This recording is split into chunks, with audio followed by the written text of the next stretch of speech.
5 phrases that make your doctor listen. Have you ever left a doctor's appointment feeling unheard?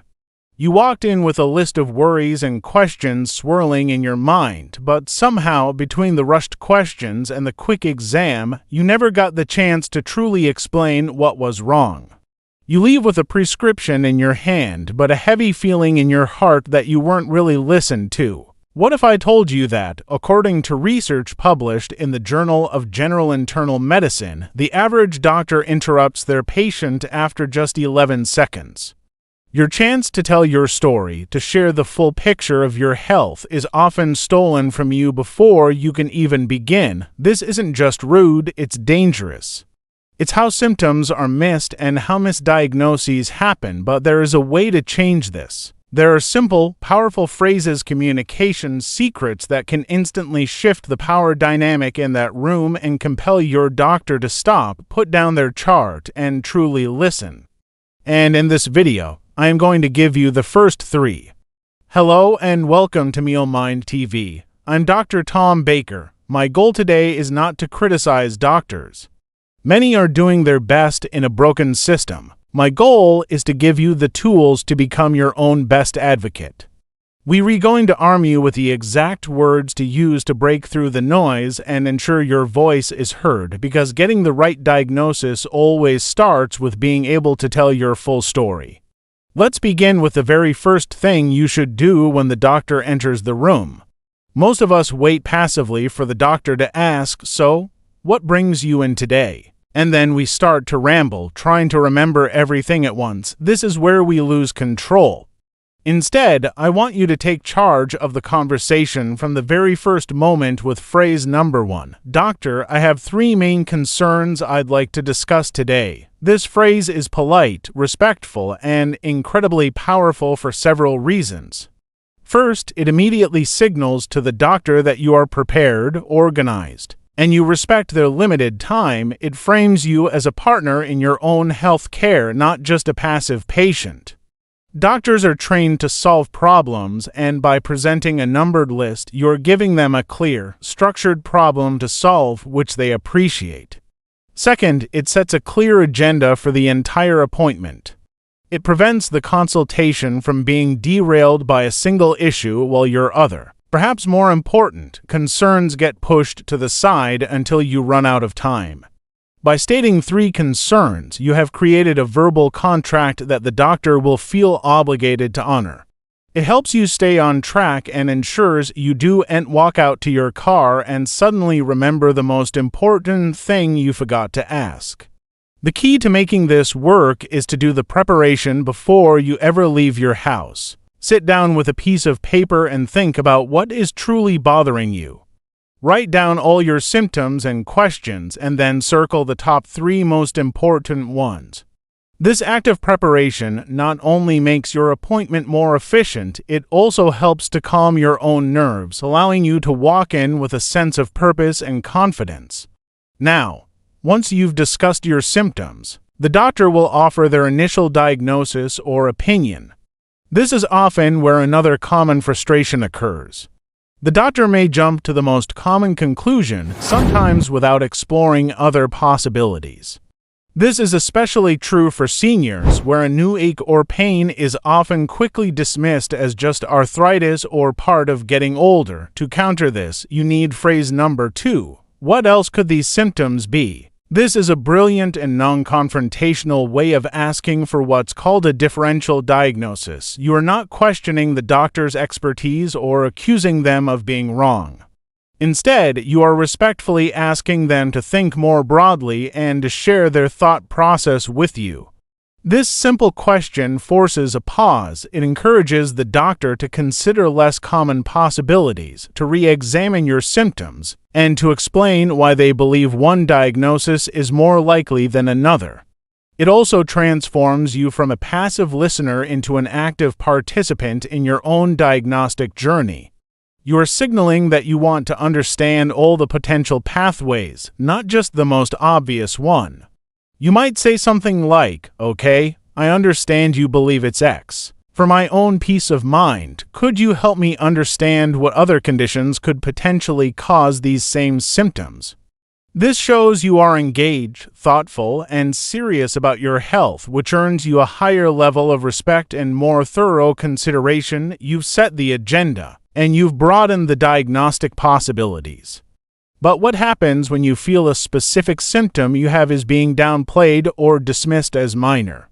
This is where you deploy phrase number 3. This symptom is affecting my quality of life. This is perhaps the most powerful phrase on our list because it translates a clinical data point into a human story. To a busy doctor, a symptom like nagging back pain or occasional dizziness might not sound urgent.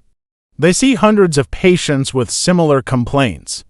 But when you reframe it, the entire meaning changes.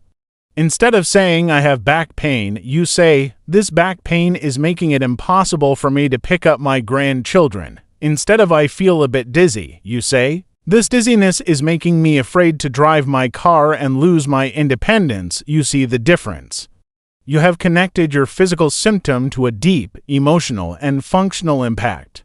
You are no longer just a collection of symptoms on a chart. You are a person whose life is being negatively altered. This language creates empathy and urgency. It helps the doctor understand the true severity of the situation from your perspective, which can often lead them to investigate it more thoroughly or suggest more aggressive treatment options. It ensures your problem is seen not just as a medical issue, but as a life issue. These first 3 phrases are your foundation. They help you set the agenda, broaden the diagnosis, and emphasize the human impact of your symptoms. With just these, you have already transformed the conversation from a monologue into a dialogue. But there are 2 more crucial phrases we need to cover.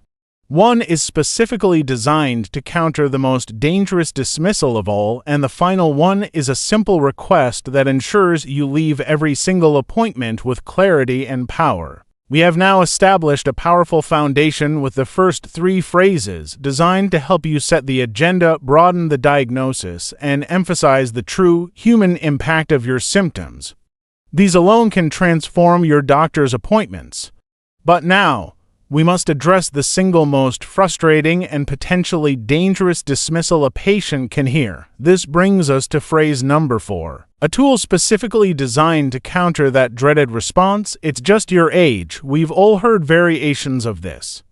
You describe a new pain, a persistent fatigue, or a worrying memory lapse, and the concern is met with a reassuring smile and the words, well, that's common for someone over 60, or you just have to expect some of that as you get older. While sometimes this may be true, it can also be a lazy diagnosis that masks a real, treatable underlying condition.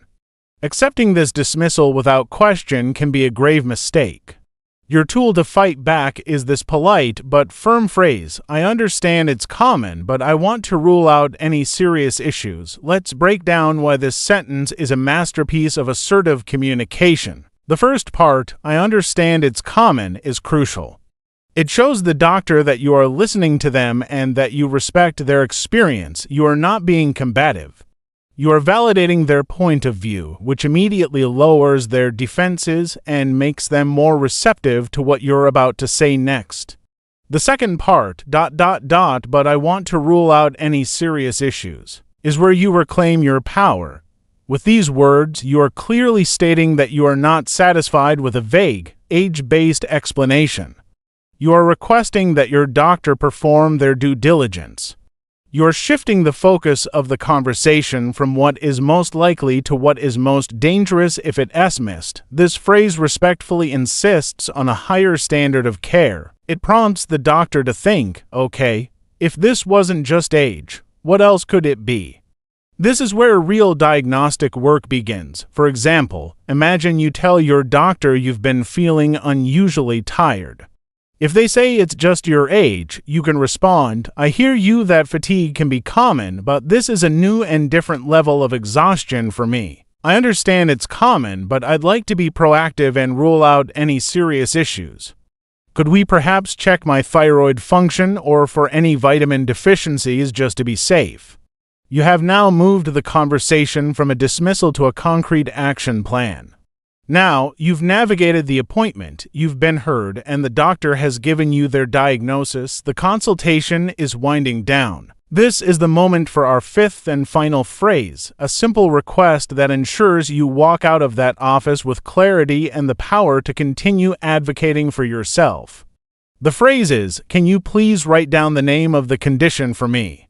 This might seem almost too simple, but it is profoundly important. In the rush of an appointment, it is incredibly easy to mishear or misunderstand a complex medical term.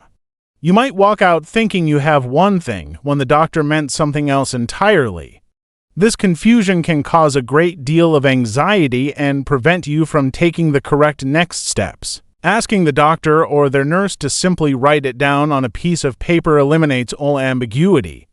There is no room for error, but the real power of this phrase is what happens after you leave the office. Once you have the correct name of your condition, you hold the key to your own education. You are no longer just a passive recipient of information. You can go home and research your condition on trusted medical websites like the National Institutes of Health or the Mayo Clinic.